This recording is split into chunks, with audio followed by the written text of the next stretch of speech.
అక్కినేని వారసుడిగా వెండితెరకు పరిచయమైన అఖిల్ తన కెరియర్ లో సరైన బ్రేక్ కోసం దశాబ్ద కాలంగా ఎదురుచూస్తున్నారు.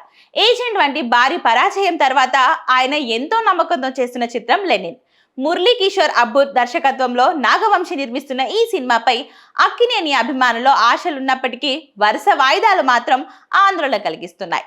తొలుత మార్చిలో, తర్వాత మే 1న విడుదల కావాల్సిన ఈ చిత్రం రామ్ చరణ్ పెద్ద వాయిదా పడడంతో ఇప్పుడు జూన్ 26కు మారింది.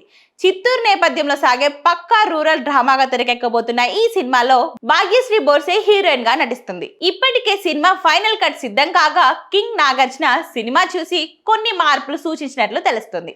ఆయన ఫీడ్బ్యాక్ మేరకు ఎడిటింగ్ లో కొన్ని అనవసర దృశ్యాలను తొలగించి అవుట్పుట్ ను మరింత షార్ప్ గా చేశారట. అఖిల్ మరియు భాగ్యశ్రీ మధ్య వచ్చే ప్రేమ సన్నివేశాలు సినిమాకు హైలైట్ గా నిలుస్తాయని చిత్ర యూనిట్ ధీమా వ్యక్తం చేస్తుంది. అయితే వరుస వాయిదాలు మరియు ప్రమోషన్స్ లో వేగం లేకపోవడం వల్ల సినిమాపై ఆశించిన స్థాయిలో బజ్ క్రియేట్ కాలేదు. ఒకవేళ లెనిన్ హిట్ అయితే అఖిల్ కెరియర్ మళ్ళీ ట్రాక్ లోకి వస్తుంది. ఏదేమైనా అఖిల్ తన ఉనికిని చాటుకోవడానికి ఈ సినిమా ఫలితం అత్యంత కీలకం కానుంది. జూన్ 26న లెనిన్ బాక్స్ ఆఫీస్ వద్ద ఎలాంటి మ్యాజిక్ చేస్తుందో వేచి చూడాల్సిందే మరి.